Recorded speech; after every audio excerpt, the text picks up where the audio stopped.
Good afternoon, and welcome to the celebration of life of David James Rowe. It is a custom in this church to light a chalice and offer words of invocation that marks the sacred nature of our time together.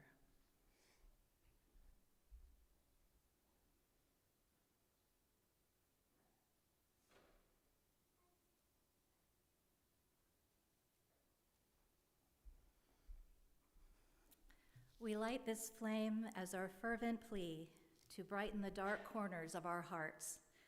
We hold this flame, for in it is the promise of warmth for souls grown cold in loss and despair. We follow this light, knowing that in its glow we may find hope for peace today and all the days ahead. Now I'm going to light another candle. It's a candle of memory and hope, which represents the light David brought to so many lives.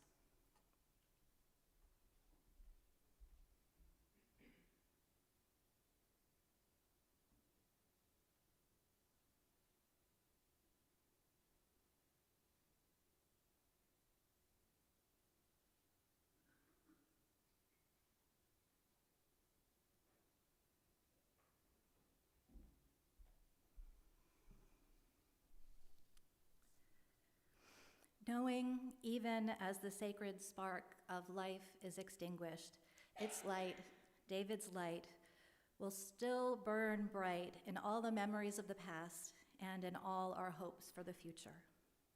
In this time together, may we remember David, may we find strength in each other, and may we be reverent witnesses to the life he led. We come into this time with a range of emotions. Here, there is love, and there is the pain of great loss. Here, there is anger, sadness, and the overwhelming desire for things to have turned out differently. All of these feelings are so real, they're so true, they're all so valid.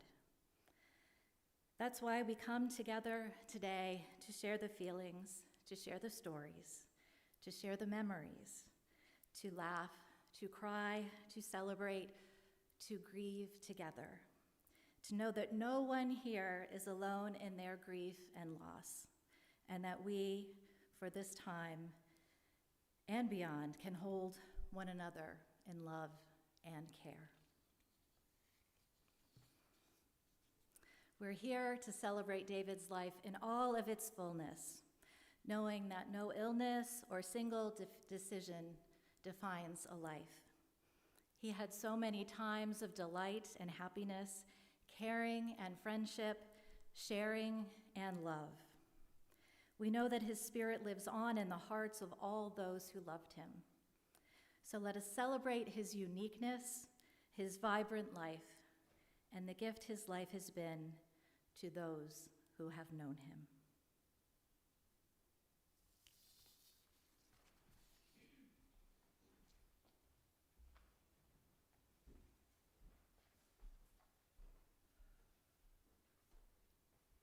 Okay, hello. So I'm sick too, so hopefully I won't start coughing and sounding terrible. So let me get this one out first. Okay. So first I want to thank you all for being here to celebrate the life of our beloved David James Rowe, or Dave as we called him. We appreciate you all so much, and thank you to everyone who's watching from afar because it's being broadcasted. I'd first like to start by talking about how we got here today and why we're all here right now. So almost 7 years ago, Dave got sick, and they never really could figure out what happened. He was jaundiced, his liver was inflamed, and he had to have his gallbladder removed. After that, he was never the same. His symptoms would come and go and change, and nothing could ever get pinpointed. Every single test that was ever done was negative. So imagine having the flu, and we have it for 3 to 4 days, and then it's gone. He had it for 7 years. He had chronic fatigue, pain, gastroparesis, nausea and vomiting, migraines, brain fog, memory issues, no appetite, pains in his arms and hands, and weakness. And he tried his best, but day after day, things never got better for him. And there were no answers despite seeing numerous specialists back in Nevada and here. And when I was looking through his laptop, I saw that he was applying to the Mayo Clinic, which I didn't know he had recently done that. Dave was very frustrated and exhausted and sad. And the truth is, I and the kids and his parents and sister and my family, we have been mourning the loss of Dave for almost 2 years. These last couple of years were extremely hard. He was not the same Dave that we knew. He was not the husband I married, and I've missed him terribly. And maybe that's made it easier for all of us because we've already been missing him and mourning him. I don't know, but we've just been missing him so much, and we're always going to miss him. Dave recently said he didn't recognize himself anymore, and in the email he sent to say goodbye, he said, "I don't know who I am anymore, and I don't know how to fit into this world." I hope when Dave left us that his dad, my dad, our dogs Brady and Sandy were all there waiting for him to welcome him to a place where there's no pain, there's no sickness, and there's no sadness. I know he's resting now and doesn't have to worry anymore and isn't so tired anymore. He's strong, happy, energetic, and smiling down on all of us. And he's at peace. Okay, sad stuff mostly over. So let's talk about the man that I did marry. Dave was a 6'3" kid. He was goofy, but also serious. He was immature, but also mature. If you go into his game room, you'll see all sorts of Marvel trinkets and Star Wars stuff. Comics are framed all over the walls, arcade games, and he even had a ginormous fake hippo head that's still sitting in the garage, which he was very techie, and I'm not sure how I'm going to survive in this electronic world without his help, so I'll have to YouTube everything, and that poor man had to explain it all to me, and it was rough for him. But he was so smart, and he was so good at that stuff, and he could fix pretty much anything. Dave was born and raised in Santa Rosa, California, with his mom, Julie, his dad, David, his stepdad, Bruce, and his sister, Christina. Dave would tell me how he would jump on his bike and ride for miles and miles and go up into the woods behind the town, and he'd stay out all day. He was always going on little adventures. Dave said that in high school he was shy and a smart kid, or maybe you could call him a nerd, but he preferred geek because geeks are cooler. He told me how he would get paid to do people's homework. He also figured out how to hack into the town's library, and he was really good at computers and electronics. After high school, Dave joined the Navy, where he got his training for several years. He was stationed in Florida, New York, and Virginia. Then he moved to Colorado Springs, Colorado, but when his father had an aortic aneurysm and ultimately passed away, he needed to be closer to his family, so he moved to Reno, where his mom, Bruce, and sister had moved to. Dave got a job working at a geothermal plant and worked for many years and became a supervisor.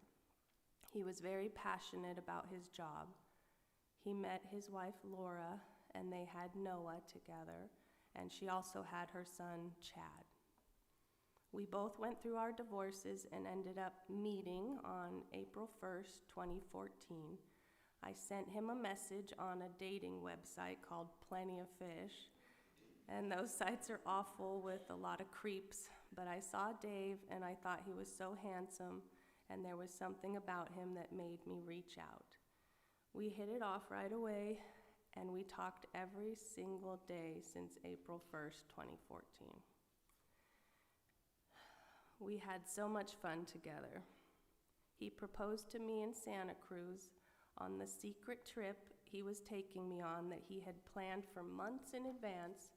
And as we were driving out of Reno, he said, "Well, when we get to Santa Cruz," and I was like, "Is that where we're going?" And he was so mad at himself for letting it slip after months of planning the secret trip. We got married on 10/10/15, and we picked that day so we could both remember it better. And we had a small wedding at a beautiful historic schoolhouse in Reno. We had so much fun in Mexico on our honeymoon, just hanging out on the beach, drinking cocktails, eating tacos. And we had a trip to New York City with the kids, which was really nice. He was still able to do a lot more and walk a lot at that point, but it was getting harder for him. Dave loved going on adventures. We'd go for hikes with the kids. He would drive us out to the middle of the desert and we'd all dig for fossils. He loved going on trips. We'd drive over to California a lot, and we would drive up to South Lake Tahoe, especially when there were concerts like Dave Matthews Band, of course, and Steve Miller Band, Jack Johnson. Years ago, we went to New York City for a work training he did, and he wasn't sick at all at that time, so he was a blast to be with. We saw Wicked on Broadway, and he loves the movie Serendipity with John Cusack and Kate Beckinsale, so he wanted to take me to Serendipity for a frozen hot chocolate just like they had in the movie. He loved going to the movies and out to eat. Our favorite place to take the kids was Texas Roadhouse, and I swear we'd go every single week because they were so loud and rambunctious. That was the only place we could take you guys to where, didn't disturb everybody. When the kids were little, they drove us crazy, and we loved you guys so much, but you were wild. And one of the ways we would try to wear you out was having dance parties after dinner. Do you remember that? And so we'd play this loud music, and he and I'd just be sitting there, and we're like, "Dance, come on, guys, dance," and then trying to wear you out. And so that way we could have quiet time and watch our favorite shows and movies. And anytime they got in trouble, we were just hoping they'd get in trouble, and we'd be like, bed early tonight," and they're like, "No." Probably every night, huh? That's how we watched our movies. Sorry, kids. He also loved barbecuing for us. It was his favorite thing to do on the weekends. Friday, he'd text me and say he was running to the store on the way home to get us meat. He always looked forward to Fridays. He was an excellent barbecuer and cook. The last couple years, though, he just couldn't do it for us anymore. Some of his hobbies were hiking, riding his quad in the hills, shooting practice, and he had hunted. He built guns and computers. And he also, I'd forgotten, he bought this little tiny motorcycle, and he was a big guy, and he'd be on this motorcycle bzzz around the neighborhood, and it looked really weird. But he had fun. Where was I? Oh, he loved weird stuff like ham radios, solar-powered radios, and if you think of a Boy Scout, anything a Boy Scout would like, Dave liked it. So knives, pocket knives, samurai swords, backpacks, electronic stuff. He had all these little notebooks and these little tiny pens that he had to have. He had chapstick to last him until the end of days, hundreds of chapsticks everywhere you look. He loved Animal from the Muppets. So here's Animal. This is the one that's from our living room that looks over us every day.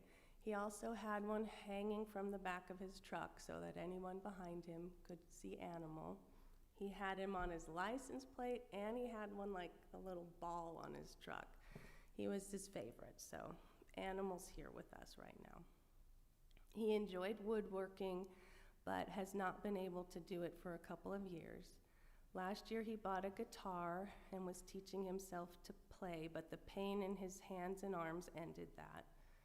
He loved to read and would read a book or more every week, but again, the last few years he couldn't do that either. Dave was very nostalgic. I forgot to write this in here, but he loved like old stuff. So even like candy, he liked all these candies from like the 80s, and he loved nostalgia. But he was also a sentimental man. And like any woman, as soon as her husband passes, she goes to his phone and goes through it, right? That's what we do. And that's a joke, so you can laugh. But it was so sweet because I found some of the most precious things that I never knew were even on there. So he had saved these keep notes that had the first time I ever messaged him with the dates and everything, like our first date, what I ordered, and all the dates after that, like the date and what we did and what I had. And he also had a section dedicated to what I liked and didn't like, and even said I was picky. And I mean, no one likes onions or tomatoes or mushrooms, right? Nobody?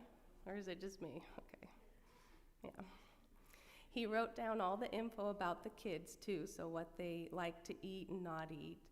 And so Mia loved pancakes, Jacob didn't like vegetables, Noah liked grilled cheese. He had all these notes about you guys. I also saw that he recently looked up gift ideas to give my wife for her birthday. He was trying to make me happy, and he was trying the best he could. He would also get me weird little knick-knack things that guys usually find pretty cool. So for my birthday, he got me this electric solar lighter, just in case I ever needed to light my candles, and I didn't have a regular lighter, so I'm good if I need to light a candle. He was so precious, and I call him my special precious. I asked the kids what their favorite memories of their dad were. So Noah's favorite was when he drove across the country with Dave and the 3 dogs hauling a big trailer full of stuff, and that's when we moved across the country from Reno. And he got 6 or 7 full days and nights all alone with his dad. Oh, and he told me to say 6 or 7 days. You guys get it?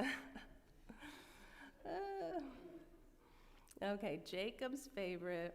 He did have another memory, but it's not appropriate.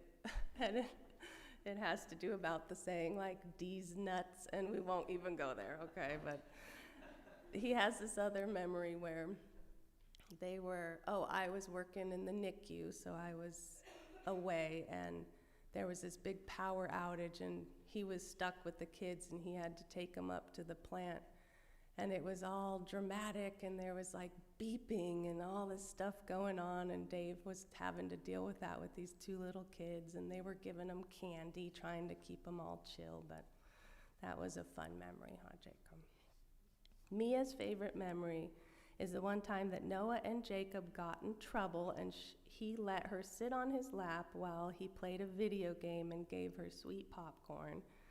And she was always getting her brothers in trouble, and she was, the innocent one, probably not.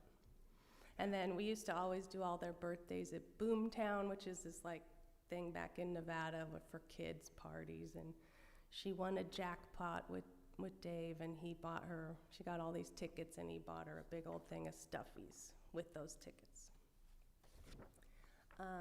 And she would pretend to fall asleep in the car so he would carry her into the house. His favorite movie at the moment, because it would change all the time, was The Martian with Matt Damon, where he gets stranded on Mars. And the movie he always watched before that was The Edge of Tomorrow with Tom Cruise and Emily Blunt. Those are both really good movies, so you should watch them. Anyway, he watched The Martian over and over, and he listened to it when he got ready, in the car, at sleep, or when he was sleeping at night. And in his goodbye email to us, he even said he was going to watch it one last time. The last song he ever listened to was Claire de Lune, which was playing when we all came in. Some might think that that's a sad song, but he thought it as a beautiful, relaxing song. And I'm glad to know he was listening to something that was calming in his hours of despair. Dave was pretty miserable most of the time. He would fake it the best he could. I imagine he faked it pretty well at work. I don't know how he was at work, but he was pretty miserable, but he certainly tried. His absolute favorite was his leather chair in the living room, and he has it all decked out with like his computer. There's 2 computers there, and these fans and a light. It's like this like captain's seat. But he was so happy sitting in his leather recliner with his computer and the TV on. And he had his dogs there. And so we would both just sit there and watch movies and shows. He either had Bella on his lap or Bentley, or both if Bella allowed it. And then Penny was always nearby, and she just stared at him, and it creeped him out, and he'd be like, "Stop staring at me, Penny," and she'd just sit there looking at him. The day we found out about Dave, Penny got even more sick, and we had to put her down 2 days later. And I hope he was waiting for her. Dave absolutely adored those dogs. And I have so much security camera footage of him in the living room, just talking to the dogs, and he was always humming and whistling. I don't know if he did that at work, but at home he was just like, all the time, constantly. So to hear him, you wouldn't realize how much he was actually suffering. But Dave is not suffering anymore, and maybe we are all selfish because we would rather have him here with us.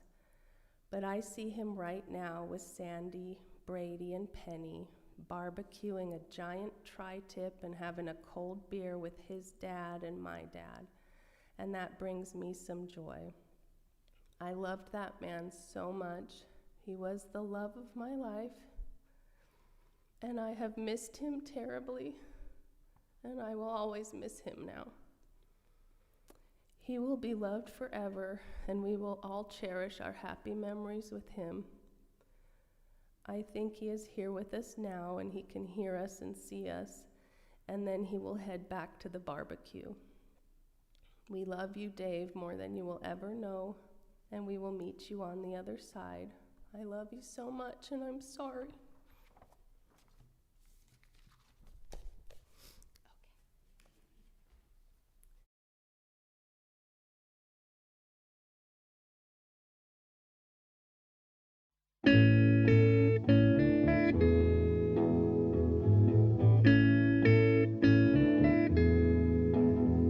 There are places I remember all my life, though some have changed, some forever, not for better. Some have gone, and some remain. All these places had their moments with lovers and friends I still can recall. Some are dead and some are living. In my life, I've loved them all. But of all these friends and lovers, there is no one compares with you. And these memories lose their meaning when I think of love as something new. Though I know I'll never lose affection for people and things that went before. I know I'll often stop and think about them. In my life, I love you more.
I am his son. I live in Reno. For you guys who don't recognize me, I'm sure he had some photos lying around though. One of the favorite memories I have is him trying to teach me how to shoot a BB gun. And he did it in a very interesting way. We had these little hills behind our house, so he took me up there, and it was freezing cold. So we had a layer of snow, and my hands had little gloves on them, and so without the gloves, my fingers were just frozen shut. And I don't know if he was trying to prepare me for an apocalypse where I need to shoot in the freezing snow, or if he just got it and was like, I'm gonna drag him out, get his butt frozen. But I sat there in the freezing cold complaining that everything was frozen shut, and he still sat there helping me try to shoot the little can we had. And that was one of my favorite memories that popped up when I was thinking of things to talk about. Another one is when we went across country with the dogs. He wasn't feeling too well, so we would have to find a spot where he was really feeling the food to eat. So we would drive for 4 hours, take a little stop, get some food, and he would load up on his snacks, and I would steal some. He really loved his sweet tarp ropes, and so I would eat all of them up, so we'd have to take another little stop to get some and fill up on gas, and let the dogs go to the bathroom, as well as he would try to find dog-friendly hotel rooms, which can be a little of a pain when traveling across country. He also loved camping. Living near Lake Tahoe, he really liked going and getting campsites. He used to own a little Jeep, so he'd take us up with the dogs and go camping up in Lake Tahoe. And he got a little thing for his truck, so it opens up to be a little bed. I don't think he ever got to use it. He was hoping to get it before we went across country, so we would have that option if there wasn't any places nearby. He also was hoping to get the little cover for the trunk, because we loaded the trunk full of things and the trailer full of things, and it was very stressful, I'm sure, driving with a bunch of blind spots like that. He also really liked his little trinkets. Me and the kids, we got into a game which required little figurines to use, and you unlocked characters. So being a guy who loved trinkets, he went and bought a huge tub of the characters for us off of eBay. And then he picked out his favorite and was like, you can't touch these because I didn't get these off of that. I went to the store and I bought them, so these are my characters. You can have the scraps in the bin. So he bought us a huge bin of those, and we loved playing the game. He also liked buying a bunch of things. He put a bid on a little car. I don't think he was planning to win because he had to ship it from across the country into Reno, and he fixed it up, and we took us on rides in it. It was a little red convertible, and it was the real fun to drive around the neighborhood. I don't think he took it anywhere else other than the neighborhood. He also had a quad. He would like to take us in the hills, do some sightseeing, and his little motorcycle, drive around the neighborhood, have us sitting in his lap, showing us how fast it can go.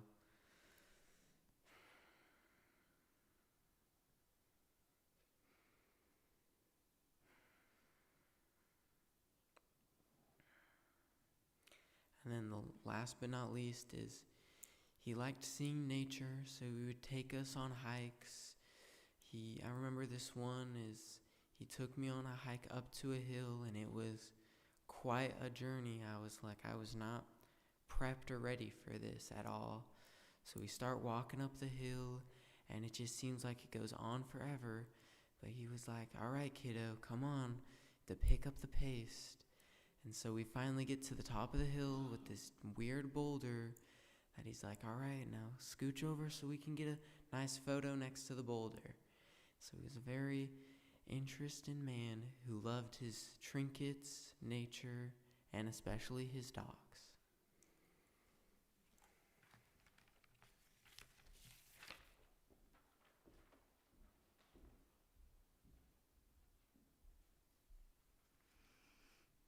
A poem from Mary Elizabeth Fry. Do not stand at my grave and weep.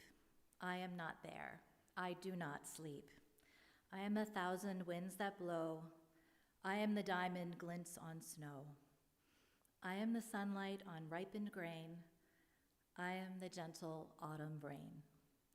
When you awaken in the morning's hush, I am the swift, uplifting rush of quiet birds in circled flight.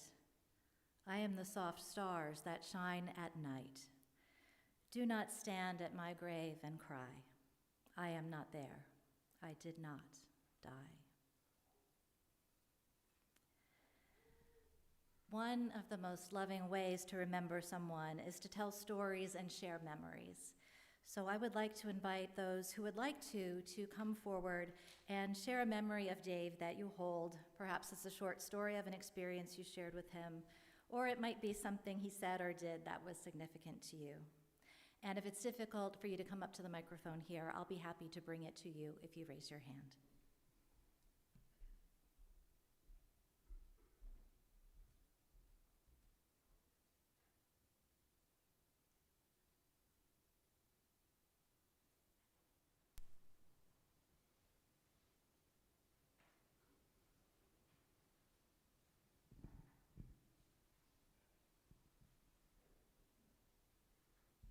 Thank you, Chris.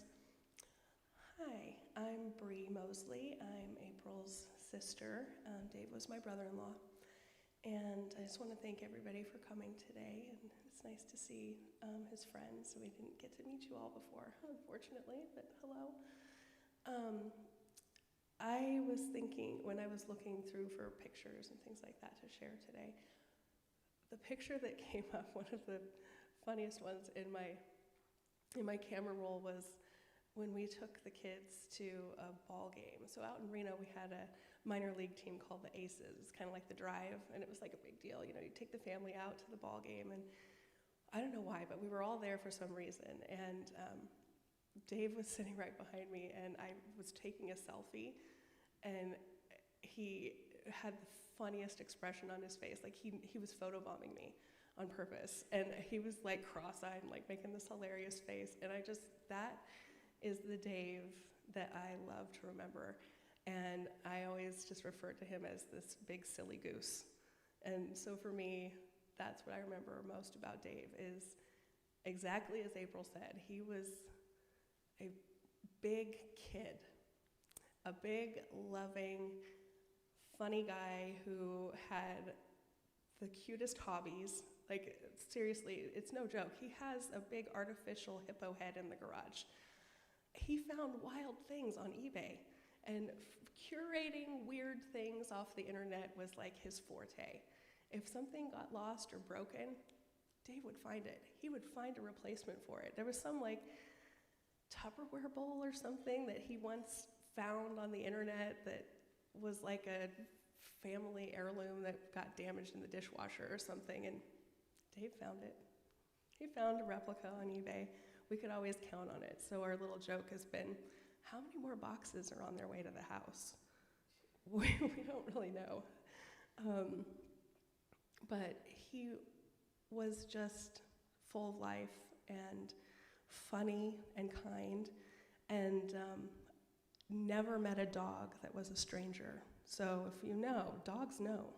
Dogs know good people. And he was a dog lover, and the only thing he loved more than his dogs was his kids. So I will say that. Noah left that part out.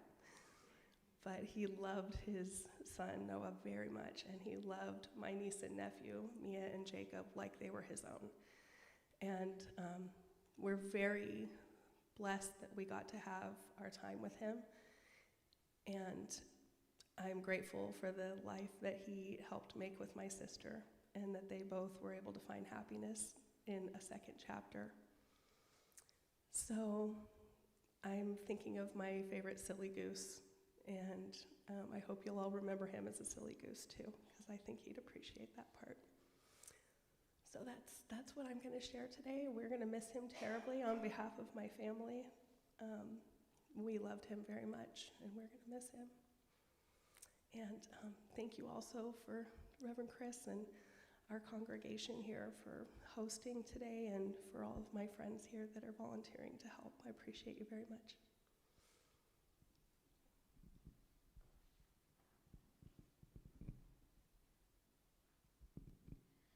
My name is Carol, and I had the privilege of working with David for the last 3 years. And we didn't necessarily see the silly side of David, but he was our gentle giant. And many of his team members are back there today. And one of the conversations that we had in our office was the impact that David had on our office, because in our team members, we see elements of David because his hand has touched each of our new people as they've come in. They've sat with him, and they've learned so much from him. He was steady in our office, and he was a go-to person. We deal with bad days in people's lives, and David was always steady, never raised his voice. He was just always calm, always gentle, and somebody that we greatly admired and loved to work with. And April, I have no words for you, but Saturday when you sent that text, it was just such a hard day. And we miss him greatly, but we do appreciate you staying in touch with us and letting us be a part of the celebration of David today. We loved him very much, and we are going to greatly miss him.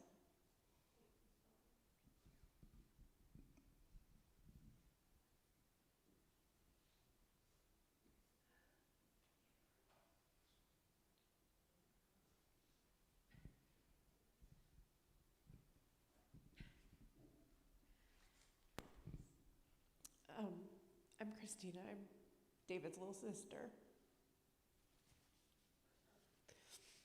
To my family, I'm Chris or Chrissy. So that's how April knows me, because my brother would always call me Chris.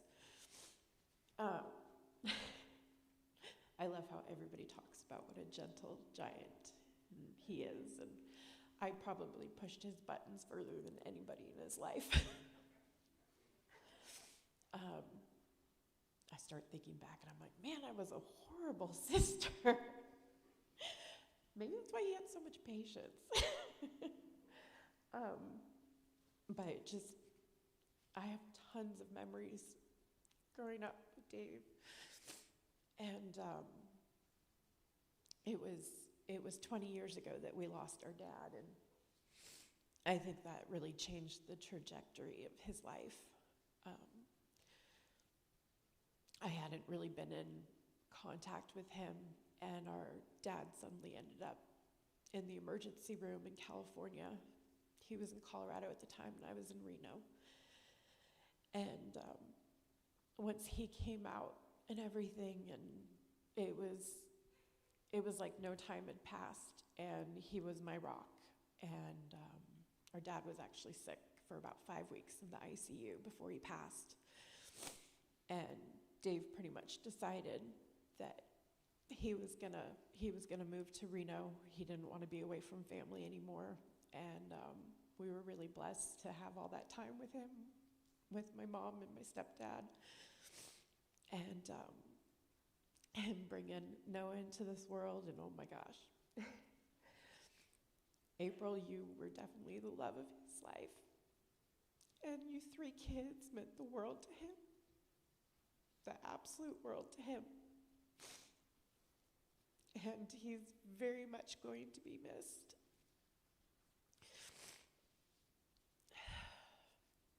Thank you.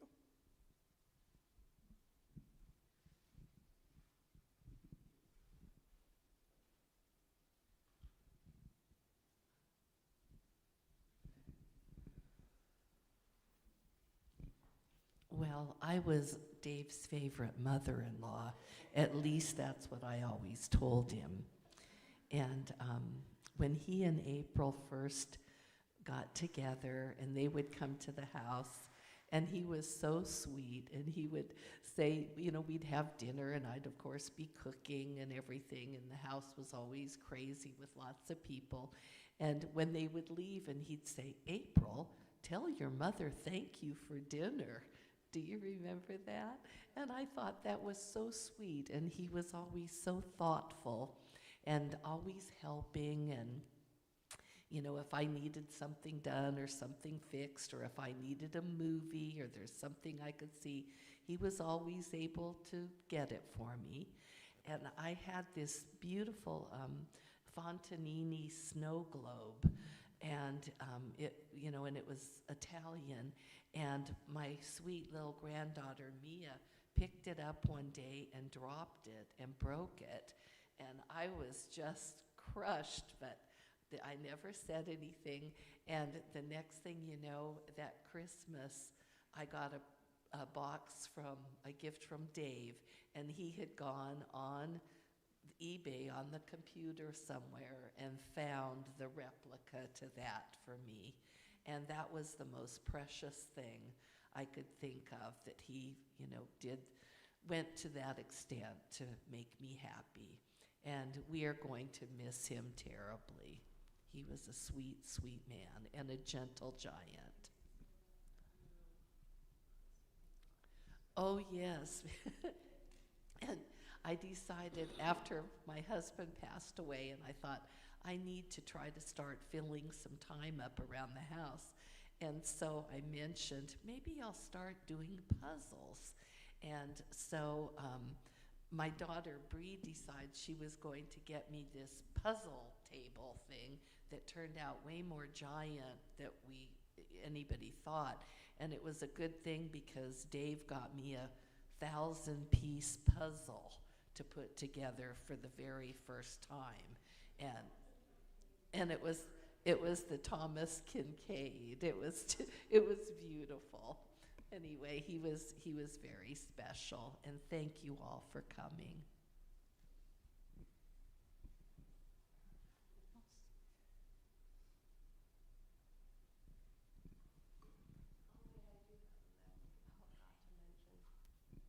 Okay, so our old neighborhood that we lived in was all country, and we had a Pleasant Valley, what's it called, 4th of July parade every year.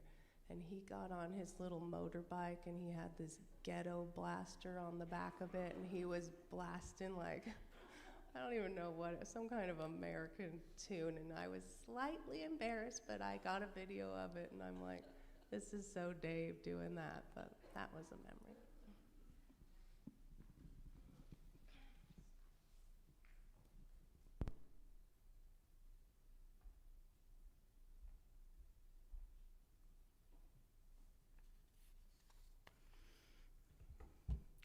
All of these stories shared today are a sacred gift, as we have dipped into the well of love and memory.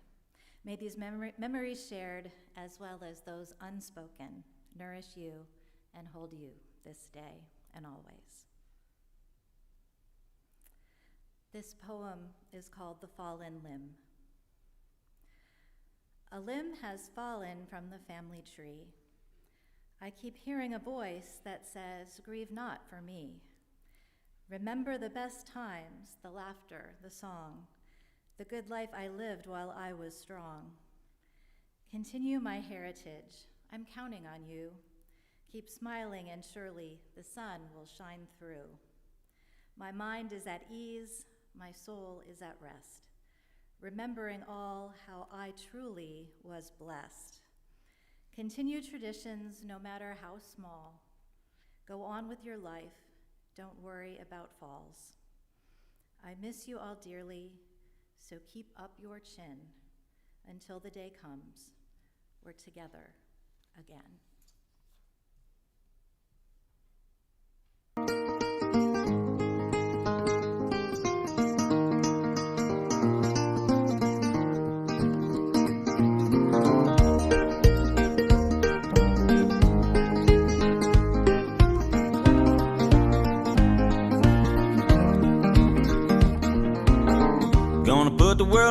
for a minute, pretend I don't live in it. Sunshine gonna wash my blues away. Had sweet love, but I lost it. She got too close, so I fought it. Now I'm lost in the world, trying to find me a better way. Wishing I was deep in the water somewhere. Got the blue sky breeze and it don't seem fair. Only worry in the world is the tide gonna reach my chair. Sunrise, there's a fire in the sky. Never been so happy, never felt so high. And I think I might have found me my own kind of paradise.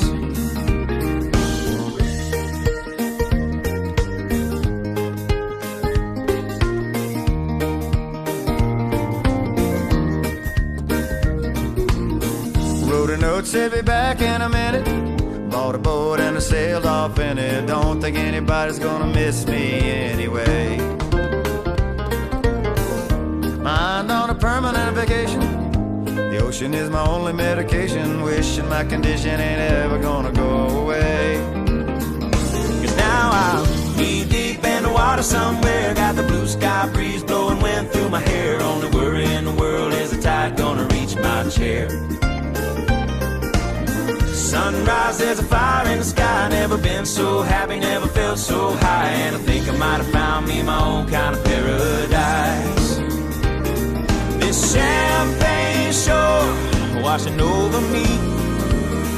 It's a sweet, sweet life, living by the salty sea. One day you could be as lost as me. Change your geography, maybe you might be.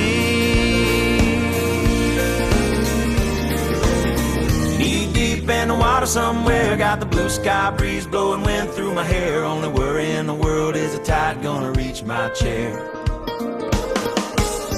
Sunrise, there's a fire in the sky. Never been so happy, never felt so high. And I think I might have found me my own kind of paradise. Come on in, the water's nice. Find yourself a little slice. Grab a backpack and lunch. You never know until you try. When you lose yourself, You find the key to paradise.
Before I extinguish the chalice and candle, marking the end of our service today, I'd like to share these words.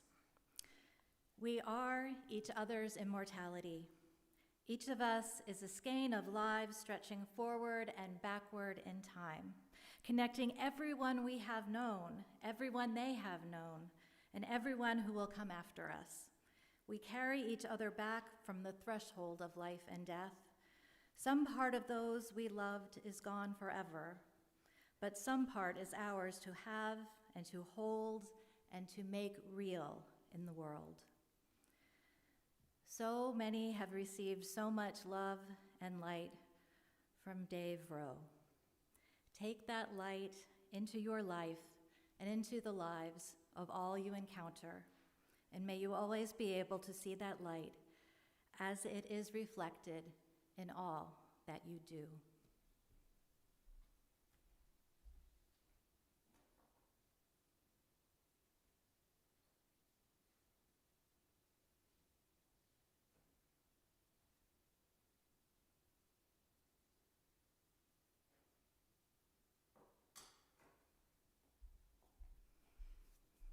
Dear ones, go in peace.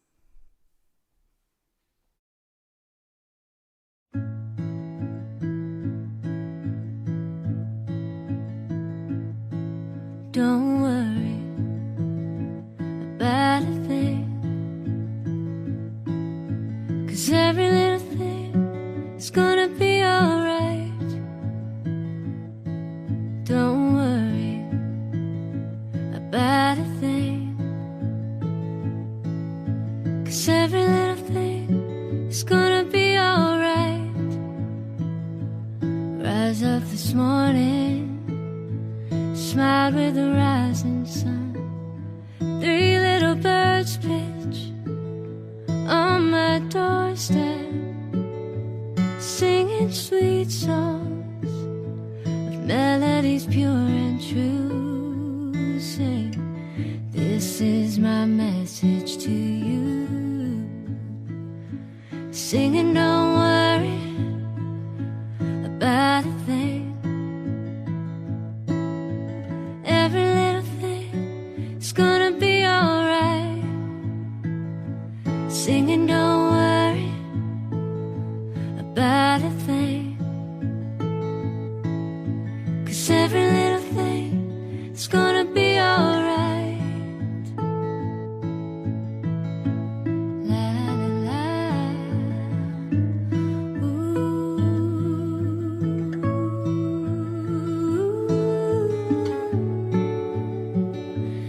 Singing sweet songs, oh sweet songs.